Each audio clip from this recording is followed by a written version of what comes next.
pada kesempatan ini saudara, saya mau menyampaikan kepada kita firman Tuhan tentang merusak urapan. Kita sering berdoa supaya Tuhan mengurapi kita. Kita sering memohon kasih Tuhan mengurapi kita. Mungkin saudara hanya berdoa karena sering mendengar tentang urapan dan minta kepada Tuhan supaya Tuhan memberi urapan. Dan apa urapan itu mungkin banyak yang tidak memahami, banyak yang tidak mengerti. Sebenarnya urapan Tuhan itu adalah sesuatu kuasa. Urapan Tuhan itu adalah sesuatu wibawa di dalam kehidupan kita. Sehingga ketika iblis melihat kita, dia merasa segan karena kita berwibawa. Karena dalam hidup kita ada kuasa. Tuhan Yesus berkata kepada murid-muridnya di dalam Yohanes pasal 1 ayat 12 dikatakan bahwa siapa yang menerimanya akan menerimaku kuasa untuk menjadi anak-anak Allah. Jadi kuasa itulah wibawa, dan wibawa itu adalah urapan. Sehingga apa yang kita katakan, maka setan tunduk.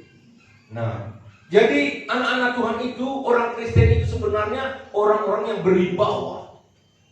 Orang-orang yang berwibawa. Kemana pergi, dimanapun berada, memiliki sesuatu wibawa atau kuasa yang luar biasa. Karena dalam dirinya ada sesuatu kuasa Tuhan yang memenuhi hidupnya. Jadi itulah sebabnya maka terus mintalah kepada Tuhan urapan itu. Urapi ibadah kami. Apa maksudnya? Supaya ibadah itu juga berwibawa. Berwibawa, benar-benar berwibawa. Dan tidak ada sesuatu apapun yang mengganggu. Nah, ketika raja-raja atau imam-imam atau nabi-nabi dahulu mau dilantik, diangkat, maka dioleskan minyak urapan. Dan minyak urapan itu dibuat oleh orang-orang yang spesial, tidak sembarangan. Orang-orang yang spesial, tidak sembarangan. Supaya apa? Minyak urapan itu benar-benar bersih. Dan setelah dibuat saudara, maka minyak urapan itu dioleskan, dicurahkan, dituangkan di kepala. Seperti misalnya Imam Harun misalnya, dituangkan di kepalanya. Raja Daud misalnya, Raja Saul misalnya. Banyak hamba-hamba Tuhan, raja-raja dulu ketika dilantik, maka dituangkan minyak urapan, dioleskan minyak urapan. Jadi urapan itu ada kuasa, ada wibawa, ada cap, materai. Jadi saudara yang terkasih, maka marilah kita terus merindukan kepada Tuhan. Urapi kami Tuhan, penuhi kami Tuhan dengan kuasa-Mu. Nah, jadi inilah yang mau saya sampaikan kepada kita pada hari ini. Supaya kita benar-benar mengerti urapan itu sangat luar biasa dan berharga. Namun demikian, bisa saja urapan itu rusak kalau kita tidak menjaganya. Bisa saja urapan itu rusak, itu maka yang merusak urapan itulah tema khotbah pada pagi hari ini bagi kita semua. Apa yang merusak urapan saudara? Ada peribahasa mengatakan bahwa badan rusak karena, tahu sambungannya titik-titik. Badan rusak karena, sudah jelas karena penyakit. Kalau tidak sakit kan badan ini kan sehat terus, bagus terus, fit terus. Tetapi badan rusak itu peribahasa. Badan rusak karena penyakit. Tetapi urapan rusak karena. Nah, mari kita baca di dalam Pengkhotbah pasal 10 ayat 1 sampai 3. Pengkhotbah pasal 10 ayat 1 sampai ayat yang ketiga saja. Akibat-akibat kebodohan. Sudah dapat? Sudah dapat Bapak Ibu? Serentak biar semangat. Sudah dapat Bapak Ibu? Haleluya. Nah, Pengkhotbah pasal 10 ayat 1 sampai 3, akibat-akibat kebodohan. Lalat yang mati menyebabkan urapan dari pembuat urapan berbau busuk. Demikian juga sedikit kebodohan lebih berpengaruh daripada hikmat dan kehormatan. Hati orang berhikmat menuju ke kanan, tetapi hati orang bodoh ke kiri. Juga kalau ia berjalan di lorong, orang bodoh itu tumpul pikirannya, dan ia berkata kepada setiap orang, orang itu bodoh. Nah, saudara yang kekasih, apa yang ditulis di kitab Pengkhotbah pasal 10 ayat 1 sampai 3 di sini adalah hal yang merusak urapan. Di sini akibat-akibat kebodohan.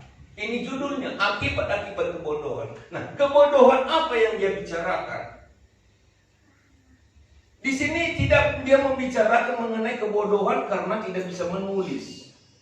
Di sini dia tidak membicarakan kebodohan karena tidak bisa membaca. Di sini dia tidak membicarakan karena dia tidak bisa matematika. Tetapi kebodohan yang Alkitab katakan di kesempatan ini adalah kebodohan karena membiarkan, yang pertama, membiarkan lalat menggerogoti, menghigapi dirinya. Lalat ini berbicara adalah sesuatu hama, ya, yang membawa virus. Kita tahu, saudara, lalat itu kan, ya, suka yang menghigapi apa saja. Mungkin daging yang busuk, bangkai-bangkai, atau kotoran-kotoran yang datang dari luar. Lalu tiba-tiba saudara masuk, ya, mendekati minyak urapan. Inilah yang dia bicara.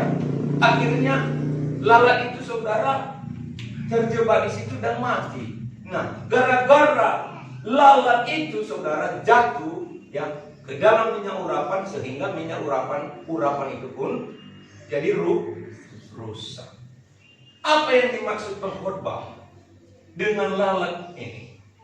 Inilah adalah sesuatu hal-hal yang datang, ya, dari luar, yang mungkin merusak kebaikan, merusak wibawa, merusak kuasa yang sudah ada dalam diri kita sebenarnya, yang sudah Tuhan siapkan dalam hidup kita sebenarnya, untuk memperlengkapi kita sebenarnya, supaya kita benar-benar menjadi anak-anak Tuhan yang berharga, bernilai, berwibawa, punya kuasa, sanggup mengalahkan setan, mengalahkan iblis, mengalahkan tabiat daging, segala kehendak duniawi. Tetapi kadang tidak mampu. Karena apa? Ada lalat-lalat yang menghigapi, yang menggerogoti, yang mau kita terima sebagai teman kompromi. Akhirnya kebaikan yang sudah Tuhan taruh dalam hidup kita menjadi rusak. Ngerti, saudara? Apa yang dimaksud? Urapan itu jadinya rusak. Karena apa? Membiarkan lalat. Lalat itu adalah sesuatu hal yang tidak disiplin, tidak tertib. Apa saja dihinggapinya, lalu dia menghigapi kita juga. Nah, jangan kompromi dengan ini, dengan lalat-lalat ini.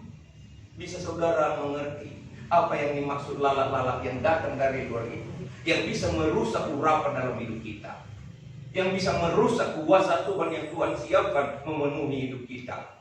Sehingga dengan itu kita tidak ada wibawa lagi di hadapan setan, di hadapan dunia, di hadapan iblis, karena sudah kompromi dengan lalat-lalat ini. Jaga. Ini yang pertama.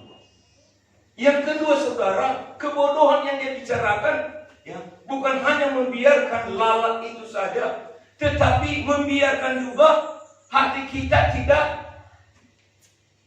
luluh terhadap nasihat Tuhan. Artinya keras hati. Apa tadi yang dikatakan di dalam ayat 2? Hati orang berhikmat menuju ke kanan, tetapi hati orang bodoh ke kiri. Artinya, ya, suka membangkang, keras hati, tidak mau ditegur, tidak mau dinasihati, tidak mau diluruskan, tidak mau dibentuk. Mau kita arahkan ke kanan, dia tetap ke kiri. Kan itu, saudara. Inilah yang dimaksud kebodohan.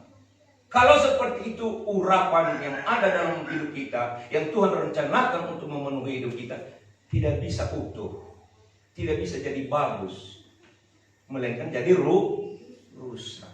Itu maka sebagai anak-anak Tuhan yang berhasil dan beruntung itu, saudara, patuh dan taat setia kepada Tuhan.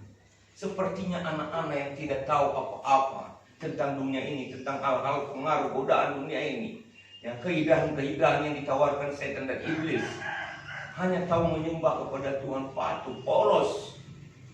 Amin, saudaraku. Itulah yang membuat anak-anak Tuhan itu beribawa kemanapun pergi, dimanapun berada, selalu ya disegani, selalu ya dilihat kemuliaan Tuhan dalam dirinya. Nampak, saudara, pasti tampil beda. Amin. Orang-orang dunia yang tidak memiliki urapan Tuhan, ya, walaupun titelnya tinggi, ya, apalagi yang suka sembrono hidupnya, tidak ada wibawanya. Tetapi anak-anak Tuhan, saudara, sebodoh-bodohnya pun dia, ngapun punya sekolah pun dia, tetapi kalau dia memiliki wibawa dalam dirinya, ya, pasti dia dihargai. Karena apa?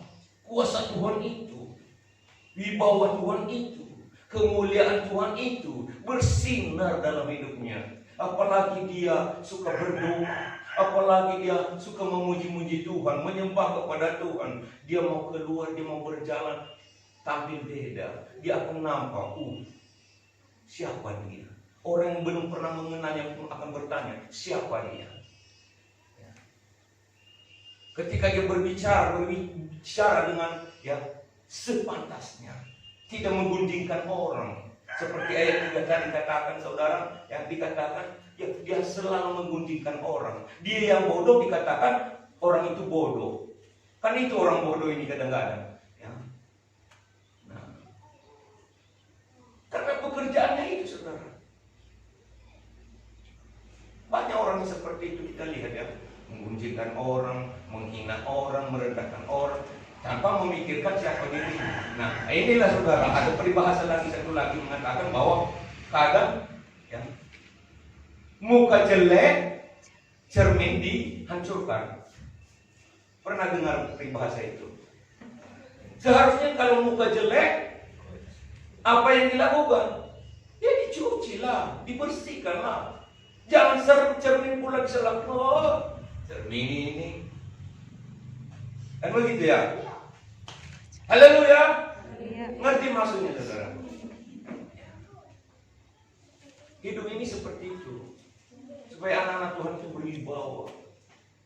Apalagi hamba Tuhan, ya, berbicara jangan sembrono. Nah, berbicara jangan sembrono. Nah, apapun permainannya, permainan yang bagus-bagus.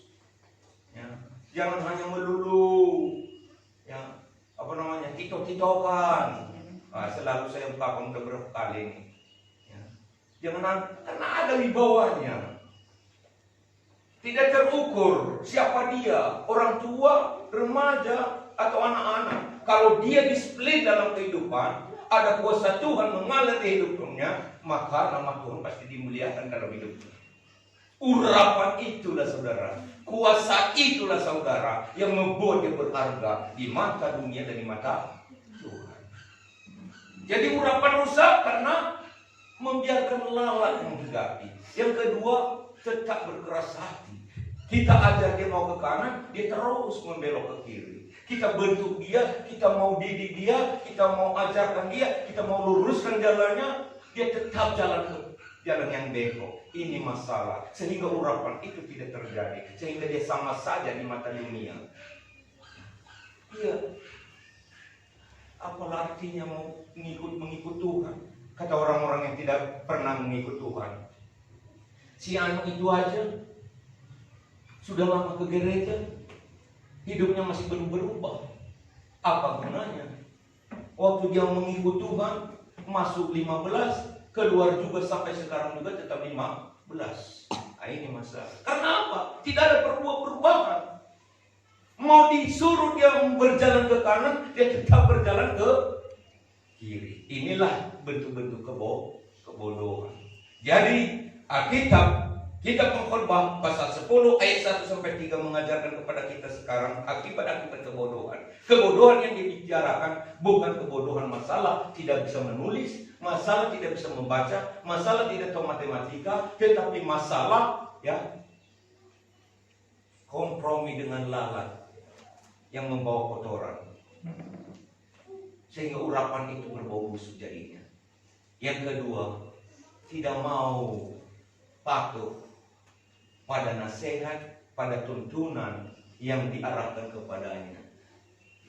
Kita bilang kepadanya, ayo kita jalan ke kanan, dia belok ke kiri. Ini masalah, saudara. Haleluya, saudara yang kasih. Saya tidak banyak menyampaikan firman Tuhan pada pagi hari ini sampai sekian. Biarlah kita senantiasa tetap kita diberkati Tuhan, ditolong Tuhan, yang disembuhkan Tuhan dengan bilur-bilurnya. Haleluya.